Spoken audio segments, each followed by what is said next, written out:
Ada kasus The Locker Room Mystery, diplomat yang dibungkam oleh Lakban.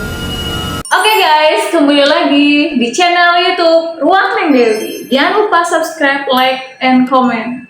Sebelum kita masuk ke kronologi diplomat yang meninggal dengan tertutup wajah oleh Lakban, kita bahas siapa Arya Daru Pangayunan. Tapi jangan marah-marah ya. Arya Daru Pangayunan, seorang laki-laki yang berusia 38 tahun. Bekerja sebagai diplomat ahli muda di bagian Kementerian Luar Negeri. Yang dikatakan, Arya Daru Pangayunan ini sering menangani kasus-kasus kriminal daripada WNI yang ada di luar negeri.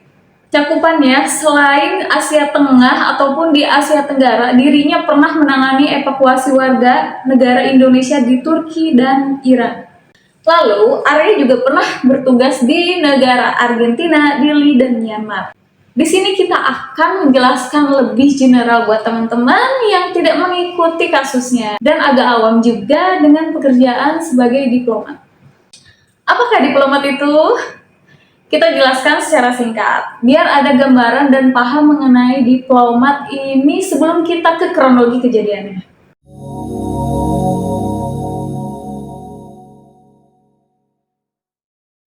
Jadi, diplomat adalah seorang perwakilan resmi dari suatu negara, bertugasnya tuh untuk menjalin dan memelihara hubungan diplomatik dengan negara lain atau organisasi internasional.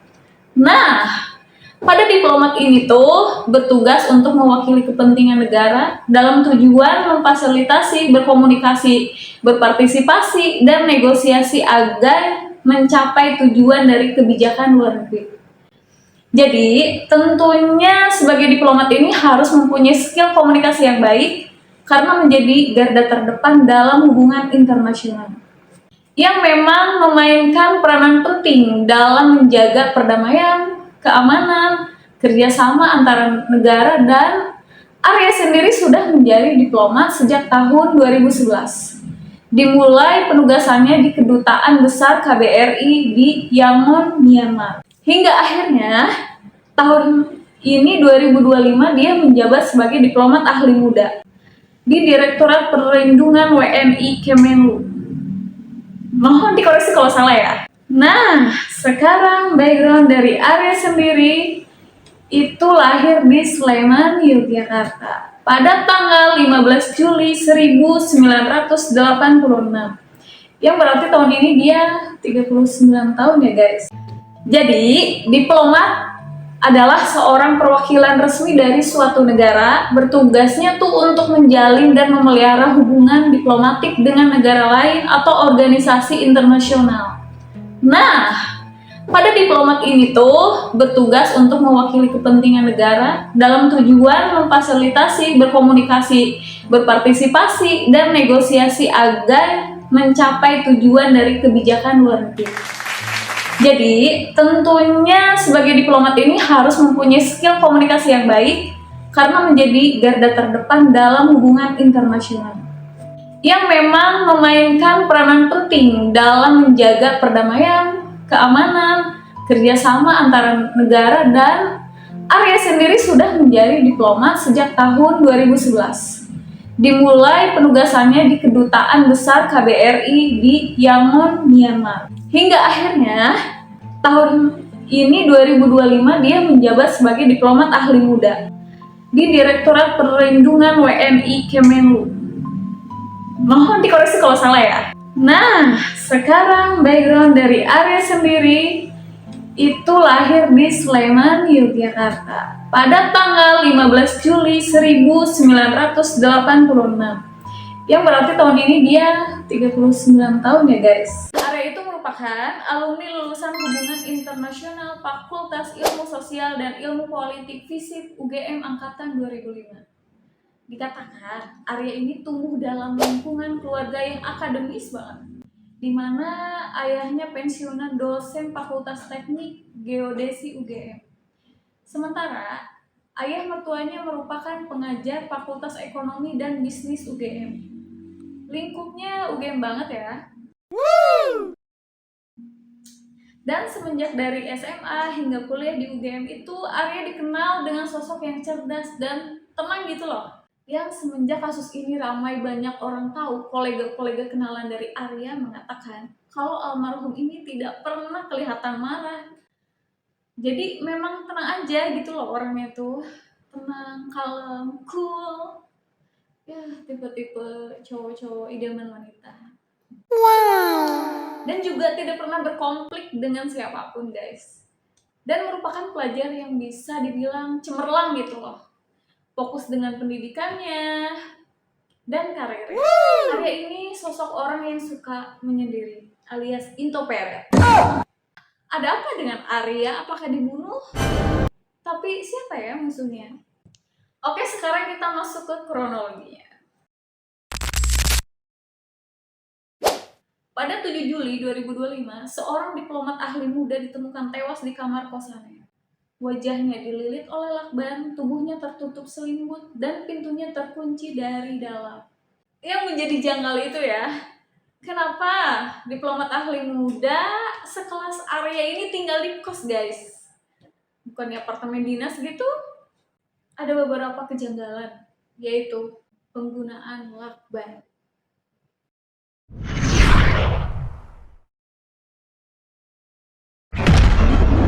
Kalau kita bicara soal kasus Arya Danu, saya lebih condong menyebut ini pembunuhan. Bukan bunuh diri. Kenapa? Karena penggunaan lakban, terutama di area wajah dan leher, nyaris tak pernah digunakan dalam kasus bunuh diri.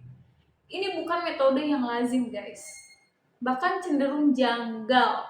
Bayangkan kalau seseorang ingin mengakhiri hidup, dia nggak perlu repot-repot harus tutup lakban. Kenapa nggak cara yang instan? Minum bayi, gantung ya ini gitu loh. Aduh, bener-bener janggal nggak sih?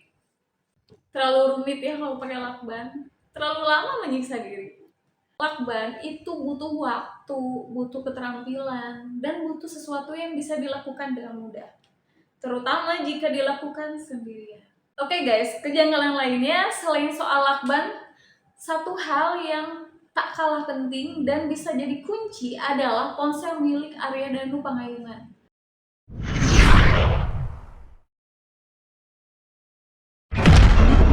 Menurut Hanifah Hasna, kriminolog dari Universitas Indonesia, ponsel itu adalah barang paling dekat dengan korban. Bisa jadi saksi bisu paling jujur. Tapi bagaimana kalau data di dalamnya sudah terhapus semua? Itu bukan sekedar kebetulan. Kita harus curiga, besar kemungkinan ada intervensi dari pihak lain. Jika data ponsel benar-benar lenyap, maka itu bukan sekedar kehilangan barang bukti. Seseorang sedang menyembunyikan sesuatu. Seseorang sudah lebih dulu tahu bahwa ponsel itu menyimpan kunci. Kalau sampai ponsel dibersihkan, artinya ini bukan kematian biasa. Bisa jadi ini rekayasa. Oke, kejanggalan berikutnya. Penjaga kos yang mundar-mandir. Pada hari Senin malam, 7 Juli 2025, kamera pengawas di sebuah indekos kawasan Menteng merekam detik-detik terakhir Arya Danu Pangayuman yang masih hidup. Tepat pukul 11.23 waktu Indonesia Barat, Arya terlihat masuk ke area kos. Ia tampak biasa aja, guys.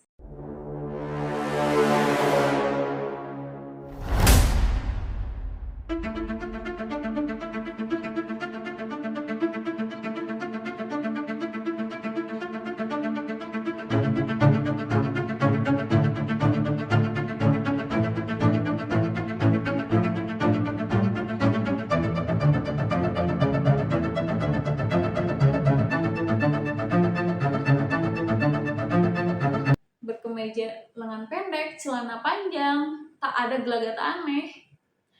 Dan juga Arya sempat memesan makanan di jam 10 malam. Gak ada tanda-tanda dia cemas. Kalau memang orang mau bunuh diri, gak ada tanda-tanda dia cemas. Dia jalan dengan santai, membeli makanan. Ya masa iya sih orang mau bunuh diri sempat-sempatnya dia ingin makan. Berarti dia ada keinginan untuk melanjutkan hidup dong. Curiga gak sih guys? 1 menit berselang, di jam 11.24 Arya keluar kamar membawa kantong plastik sampah ya. plastik sampah dan mungkin dia habis makan juga gitu. Ia berjalan ke pojok kos lalu keluar pagar.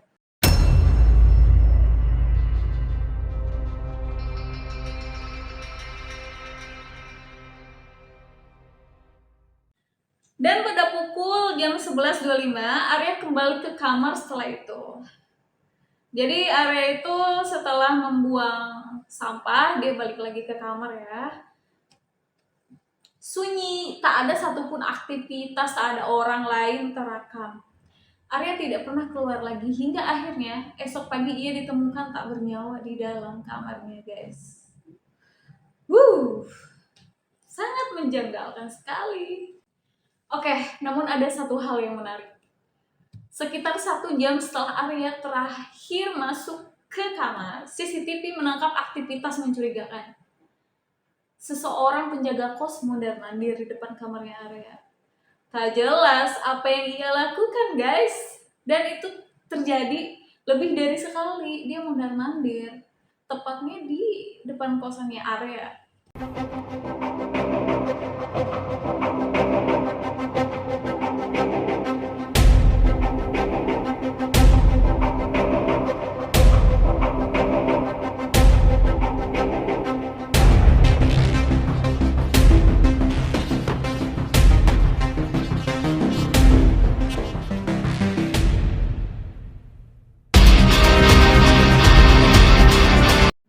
Pada jam 5 pagi, penjaga kos kembali terlihat membawa sapu, mondar-mandir lagi di depan kamar kos korban.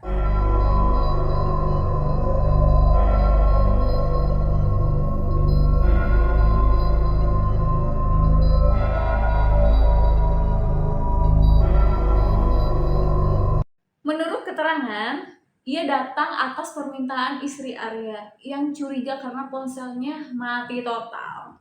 Jadi istrinya Arya ini kan sudah mengenal Arya, guys. Ya, secara udah suami istri masa tidak kenal. Jadi istrinya itu menelpon di jam 5 pagi untuk mengingatkan Arya. Arya ini kan termasuk orang yang taat ibadah ya. Jadi istrinya nelpon jam 5 pagi, kok nggak diangkat gitu. Kemana nih? Apa dia ketiduran kah? Atau terlalu lelah kah setelah melakukan aktivitas? Dan tidak ada jawaban. Oke, masih positive thinking tuh istrinya si Arya. Terus ditelepon kembali, tidak ada jawaban. Pada akhirnya sampai jam 8 pagi istrinya Arya menelpon kembali dan meminta tolong kepada penjaga kosannya.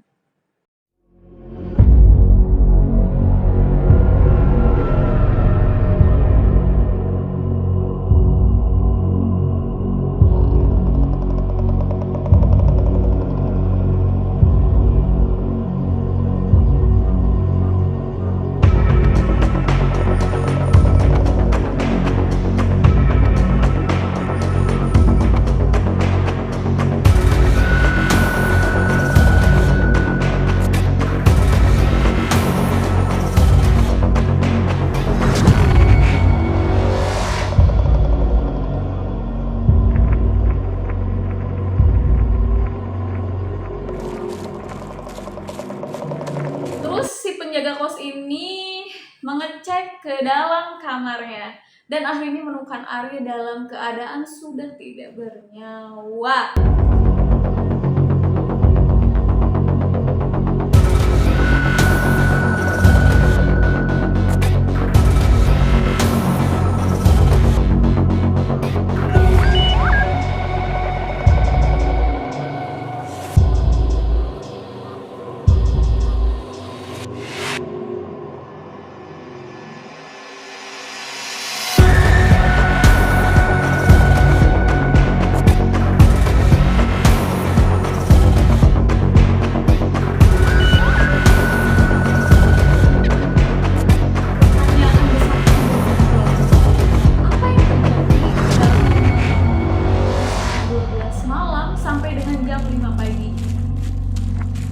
Tidak ada satupun sosok lain terekam masuk. Ada CCTV yang terjeda. Jadi di dalam CCTV itu tuh ada Arya yang sedang membuang sampah setelah dia makan, dan ada penjaga kos yang mondar-mandir gitu di depan kamarnya si Arya Daru Pangayunan ini. Itu sih yang membuat janggal gitu. Berarti ada jeda yang tidak terekam di dalam CCTV itu. Nah, ini perlu diselidiki lebih lanjut. Dan apa motif penjaga kos mondar-mandir di dalam kamar sebelum dimintai tolong oleh istri Arya? Janggal gak sih guys? Apakah ada yang tak terekam atau ada skenario yang lebih gelap di balik layar? Satu hal pasti, CCTV tidak pernah bohong, tapi rekaman yang tidak lengkap bisa mengubur kebenaran. Oke, saya juga turut berduka cita sedalam-dalamnya untuk keluarga almarhum yang ditinggalkan. Semoga diberi kesabaran, ketabahan, dan keikhlasan.